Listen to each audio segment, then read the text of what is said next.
guys. This is Zoe's little puppy, little jet black teacup puppy, teacup poodle. So he's a week old now, and he's getting all the milk at the milk bar, so he's growing really fast. Still got his eyes closed, as you can see. They'll open at about 10 to 14 days. So that's him, just thought I'd show you. Born by emergency cesarean a week ago. He did have a sibling, but when the vet took the other puppy, they noticed that it had died, 2 or 3 days earlier. So it's just as well that we did do a Caesar to get this little guy out safely. Isn't he gorgeous? Look at you. Yes, you look just like your mummy. So he's black as well. Pitch black. Alright, so that's him. Just thought I'd catch you up on what's been happening. And let's do a pour.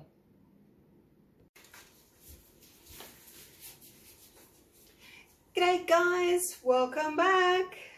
I know it's been a little while, almost a week, hey, but I am back. Just had a really busy week. Righty-o, I am going to do a straight pour or a jiggle pour with Fleotrol and Liquitex Basics are my colours.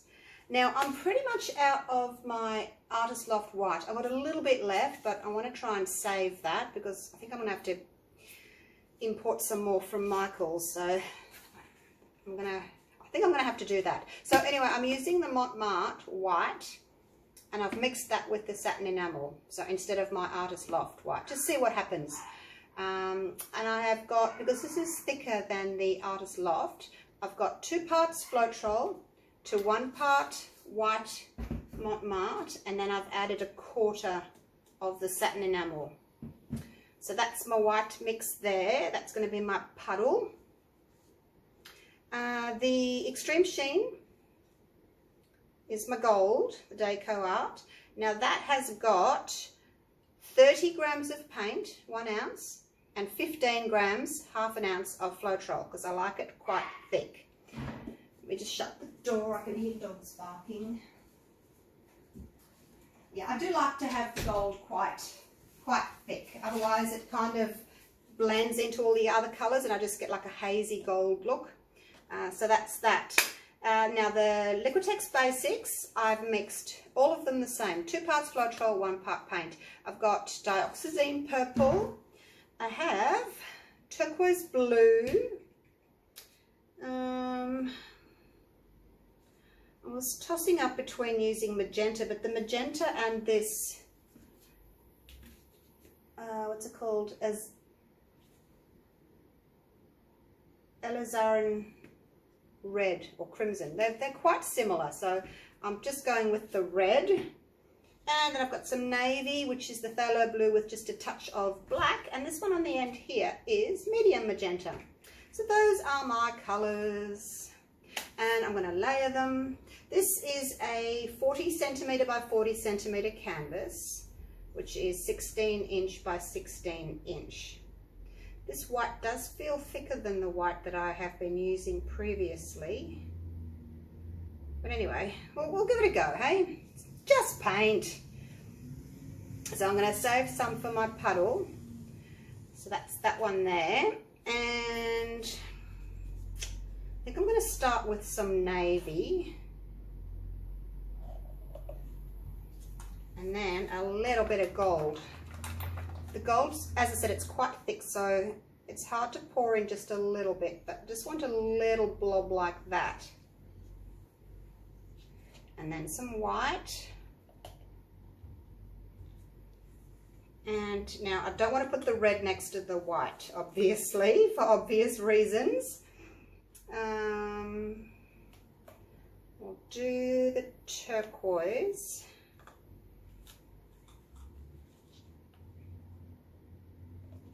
Purple, and then we'll go with the gold again. Little blob of gold, some more navy, and some pink. Well, it's the medium magenta, but it looks like pink, doesn't it? Let's go some more white.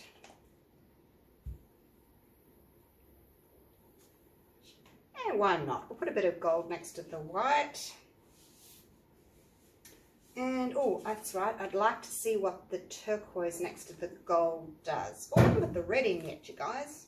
It's a kind of a reddish pink, so it should be all right.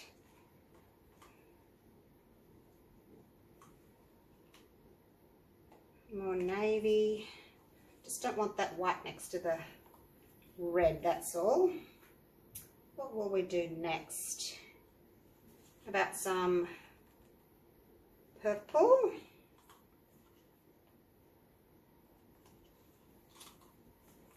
I'm just going to keep going until I've used up all my paints. Let's do the red next to the gold, see how that goes.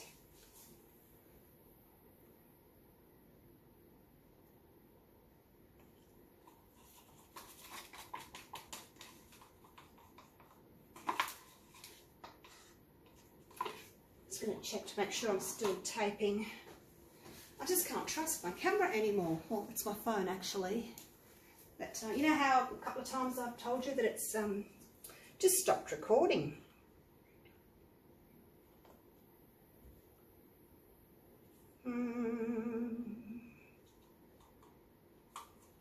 Let's finish off the navy. I made up a little bit of extra navy just because I find that I do need some dark colours against these lighter sort of pinky tones. I do need the dark shades.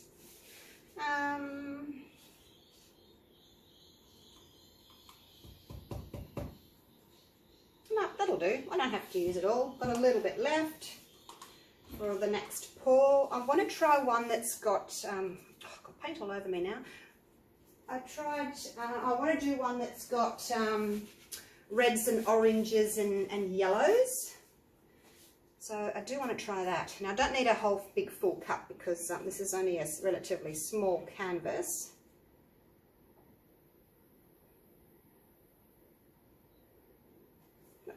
Must have some other colour in there somewhere. Okay, got my little puddle happening. Got my cup full of beautiful colours. And let's go for this. I'll turn this way so you can see a little bit what's coming out of the cup, hey?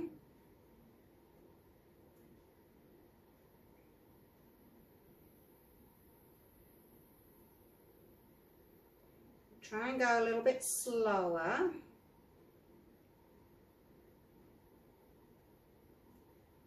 With emptying my cup so that the paint's got time to move. So normally I do a jiggle pour, but I may do a jiggle as we get a little bit closer.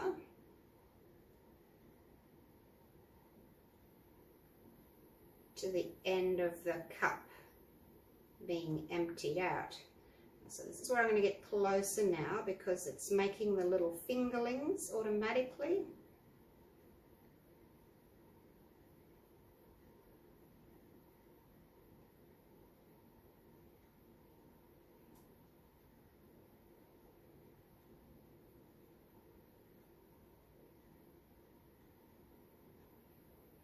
I don't want too much paint coming out at once, otherwise you lose your fingerling sort of shape if it's too fast. You want it to come out relatively slow so it can make nice little shapes. So I'll get down nice and low now as the paint's emptying. It's actually folding on itself, so I don't need to do the jiggle pour because the paint's coming out in a ribbon and folding over on top of itself. So I'll just let it do what it wants to do. That's the only difference between a straight pour and a jiggle pour is the way that you're pouring it, you know. You're pouring it straight out or you're pouring it in a bit of a jiggle up and down motion. It's nearly out, so I'm going to just give the last few little drips a bit of a jiggle because they want to wiggle instead of jiggle. And catch your drips. Whew. Oh my goodness, look at those gorgeous colours. It's looking pretty. Pretty, pretty. Okay. Look at that red and the pink there. It's such a shame that you lose that, isn't it, off the edge? Never mind. Actually, this is where sometimes you think, oh, maybe you don't need white on the edge. Maybe it's nice to have some colour on the edge. I'm just going to torch. I've got a new can on today, so hopefully it won't become too much of a flamethrower, because they can do when they're new. Whoa, there he goes. You just have to be really careful when you're using these big boys. They don't like to be shaken, so you've got to be careful with them. All right, you sit over there for a minute. I'm just trying to decide if I want to put white here.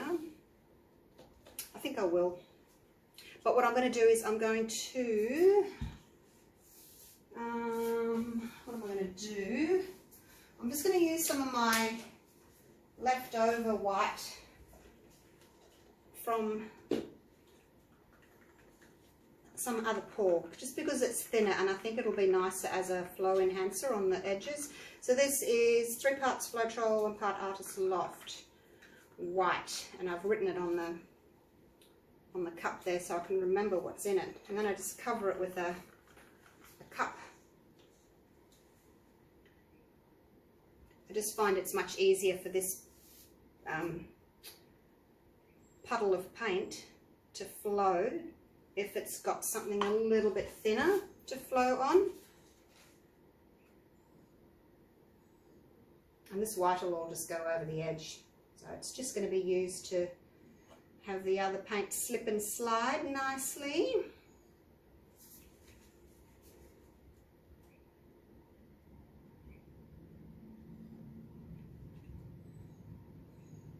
Still think my table must be a little bit crooked, otherwise I've poured crooked. I'm over onto this side, aren't I? Come around here. I'm hoping it's not too thin. But as I said, it does work better when it is a little bit thinner than the other paint. Probably put a bit much on, haven't I? Look at all it. That's okay. It'll just all tip off the edge. That's what its job's for. It's not wasted paint. It's got a job to do to make this gorgeous puddle flow. All right, are we ready?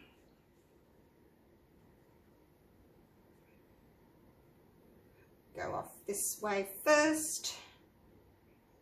Nice and slow. See how the pink's just sliding over the top there? Won't go over the edge just yet. Look how it's sliding back. See, that's telling me it is a little bit too thin there, but that's okay. Just stretching for now. Stretching out all these gorgeous layers. It's all going back again. Back to the middle before you change directions. Now that one actually wants to go over, so I'm going to let it.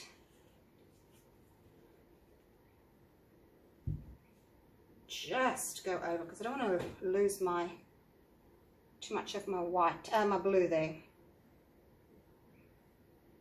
Go the opposite way. So you don't have to go to each corner and then back and each corner and back, but if your colour looks as if it wants to go over like mine did just then, that's okay. You can let it go. This one wants to go as well. Keep a little bit of the pink.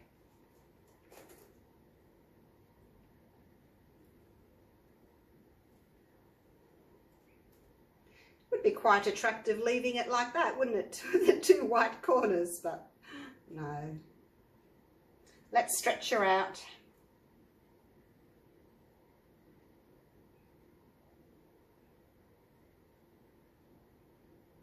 Didn't really see my red shine through.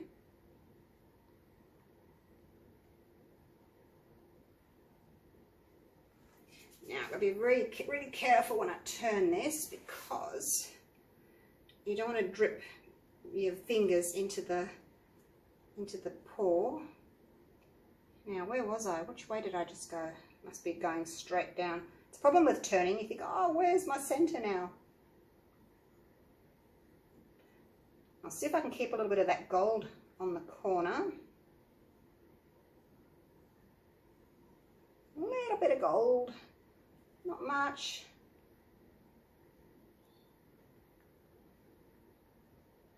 Okay.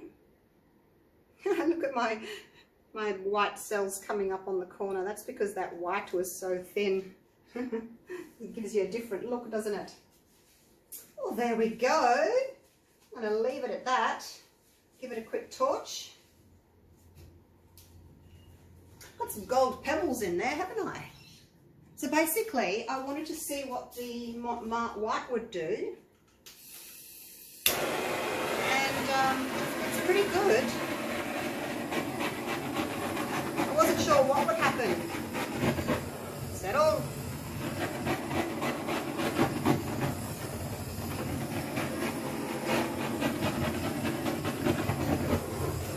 Right, that's enough. That's enough of you misbehaving. Yeah, I think the Mont Marte's worked just as well as the Artist Loft. You know, I've got the gold pebbles in there, in here. Got the beautiful fingerlings. Love how the turquoise and the pink is working together. A little bit of navy there. I do tend to always lose my navy. I think it's because it's usually a transparent or semi-transparent colour. What's this one? Yeah, phthalo blue is semi-transparent, so it does tend to get lost more so than the opaque colours. I'll do my corners later. I'll take you down for a close-up. Just get these gloves off.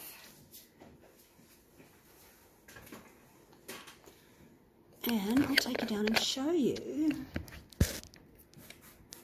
So, look at my sides. It's from that really thin mix. I probably didn't need to make it so thin, hey? Never mind.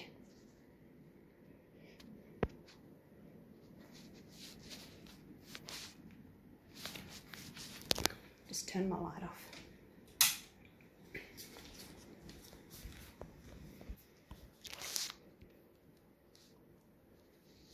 Okay. So you can see how we've still got the gold pebbles. And I know I've said it before, but those white stripes with the gold pebbles in it always reminds me of the Japanese gardens, and when they rake out the sand and then they put stones in it, always reminds me of that.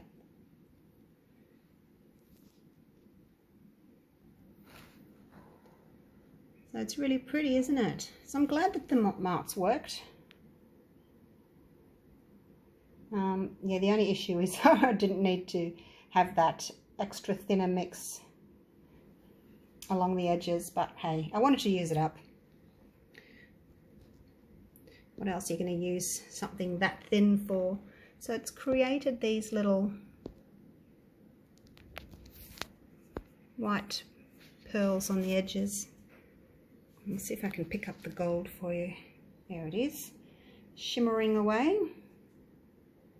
So yeah, you know, if you're in Australia and you want to do these sorts of pours, but you can't get the Artist Loft white because you have to buy it from Michael's and then import it through a third party, and it's really, really expensive.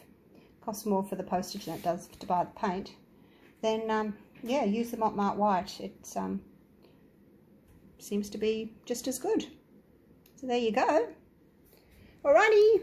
So I've got some paint left over still. I'm going to get straight onto another one. You're not going to see it till the next day though, because I only put up one a day. But I might do a few today. I have the day off work. So I might do a few. And I'm going to try out the orange and yellow and red. Not sure if I need another colour though. Anyway, we'll see what happens. I'll start mixing and see what happens. Okay, hope you enjoyed that. Thanks for watching. Bye for now.